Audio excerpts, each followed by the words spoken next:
Alright, so the first thing you need to do when cutting your hair is you need to brush it. Always brush your hair prior to your cut. Trust me when I tell you that this will make a very big difference. Always brush your hair before the cut, especially around the edges. Now, once you finish brushing your hair, you're going to go ahead and grab your trimmers.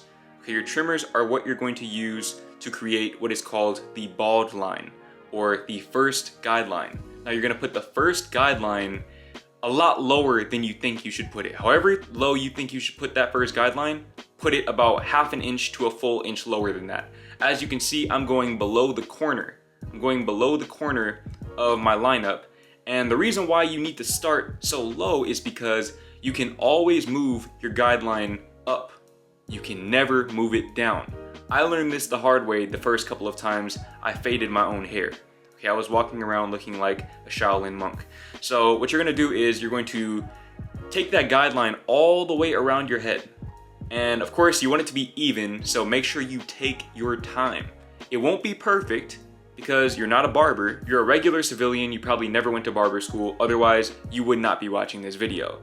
But make sure you take your time and just make it as even as you possibly can. And as you can see, as I go to the back of my head, I curve it down just a little bit so that it kind of conforms to the curvature of my head.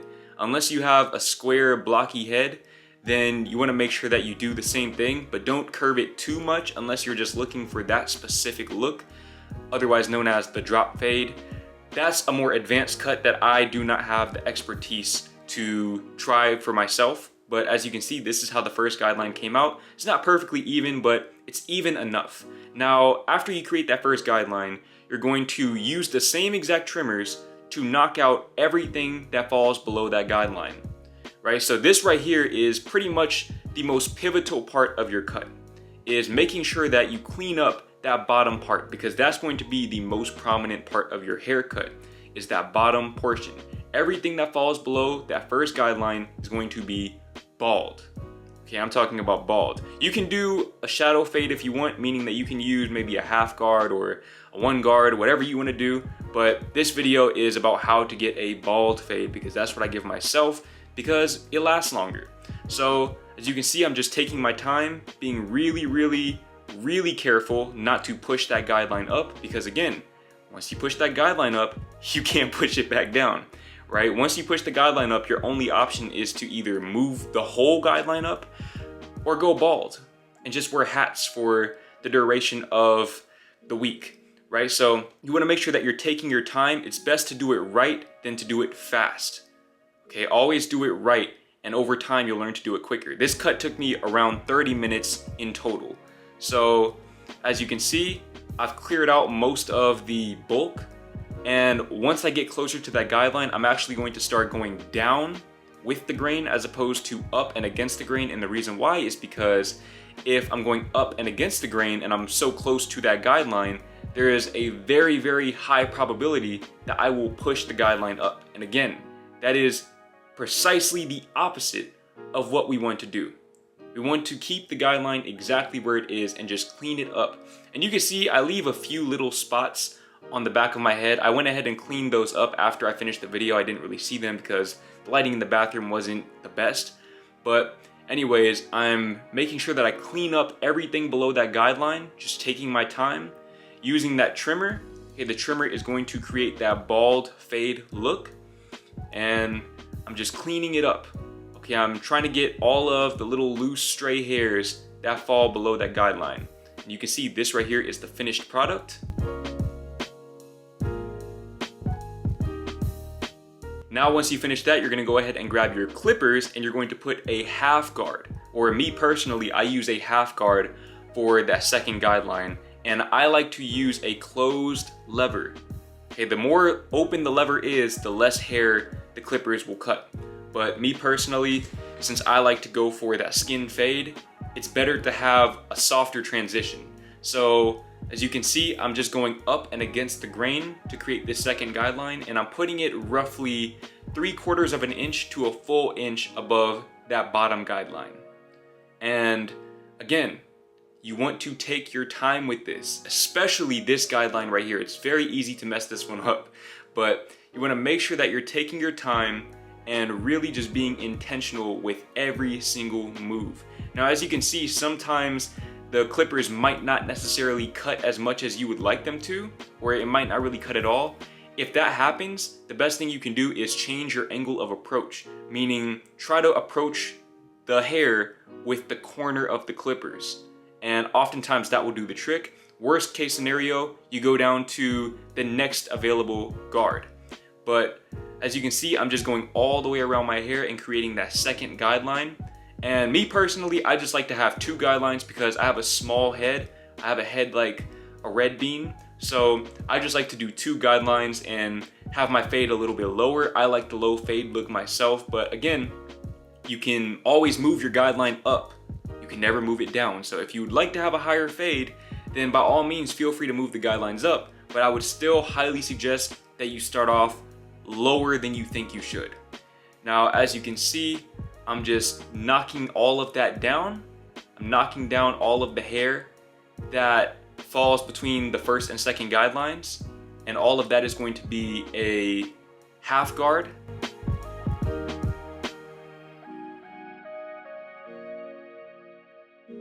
So this right here is the finished product with the 2 guidelines. You can see that there are 2 distinct lines on my head. And again, you want to be very, very meticulous and make sure that you get it as even as possible. Okay, this right here, this is the stage to make it as even and as clean as you possibly can. Now, once you finish creating that second guideline, you're going to take the guard off, and then you're going to open the lever. You're going to start with an open lever. Always start with an open lever, and you're going to knock out the first guideline. And that doesn't mean that you're going to shave all of that hair. All it means is that you're clearing that little defined edge, that defined boundary. So you shouldn't really see much of a line there. It should blend. And again, you're using the clippers with no guard on it. Now, I always start off with an open lever just to be safe. And if that doesn't work, then what I like to do is I like to gradually close the lever until I find the sweet spot. Depending on the day, it might just be different. But as you can see, we're just knocking out that bottom guideline the absolute best that we can. And you can see it's starting to blend. It's already starting to blend a lot better. So literally, that's all giving yourself a fade entails. It's just you creating the guidelines and then just blending them. That's literally it.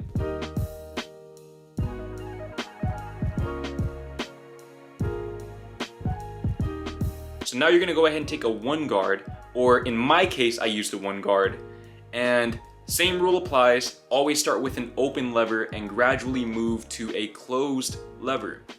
But the reason why I'm using a 1 guard is because the 1 guard with the open lever is roughly what I have on the top of my head.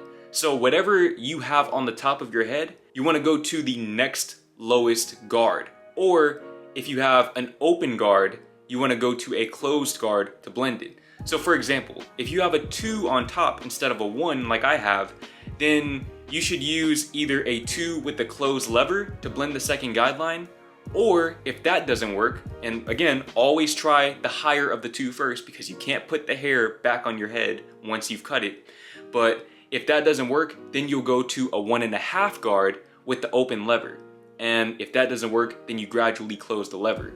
But if you have a 2, then a 1.5 guard should do the trick. If you have a 1.5, then a 1 guard should do the trick. If you have a 1, then a 1 with the closed lever or the half guard should do the trick. You get the gist of it. Whatever you have on top, you should use the next lowest guard to blend the top guideline. And you really want to take your time with this. Now you can see the fade is kind of a mid fade or a low fade depending on who you ask, but I started much lower than this. This is why it's very important that you put that first guideline lower than you think you should. First time I tried it, I put that guideline right there at that corner, and I had to go down to a half guard on the top because of it, because there was barely any hair left to fade in the first place. I ended up looking like a Shaolin monk. And honestly, this is the perfect time to mess your hair up. I'm gonna keep it real with you guys. You're probably going to mess this up the first time, and that's okay. You just have to keep trying. It took me about 4 cuts to get this down. And I'm still not perfect with it, but I'm getting somewhere. right? So you just want to make sure that you really take your time and do it correctly. When I first started, this took me around an hour and a half, maybe even 2 hours at times. But that being said, I'm gonna go ahead and put the half guard back on, and I'm going to really clean up that bottom guideline. And you can see I closed the lever all the way because I'm coming from the bald part of my head. So I have that extra leeway to go with the closed guard, the closed lever. So I'm just taking my time using the two mirrors. Okay, I have the big mirror and then I have the handheld mirror. Using the two mirrors to blend out that bottom guideline completely. Okay, completely. And you can already see the fade is there. It's already a fade.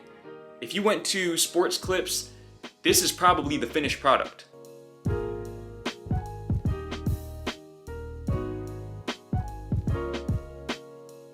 So as you can see, you're gonna go ahead and brush the edges of your hair.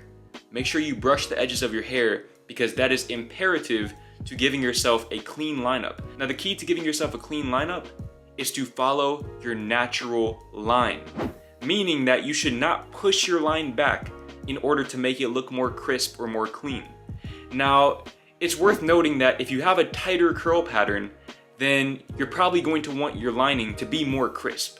I personally have a looser curl pattern, and when my hair is short like this, as you can see, it's practically straight. But nevertheless, it's always best to follow your natural line. And you can see I'm actually pretty light around the corners, but the key to making your corners seem a lot fuller than they actually are is to take advantage of those little baby hairs.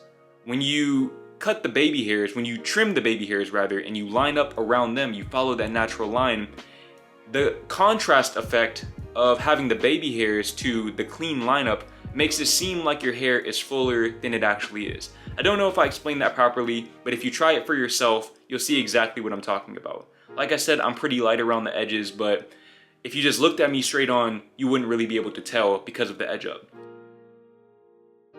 Now, as far as the side of your edge up, the same rule applies. Just follow the natural line. It might actually benefit you to go to an actual barber and let them line your hair up first. And then, if you just cut your hair on a consistent basis, you can simply maintain what they've already done for you. So that might be a good investment for some of you guys. I didn't do that, I just went cold turkey and it's worked for me. But this right here is the finished product, and this is how you save thousands and thousands and thousands of dollars over the course of your lifetime.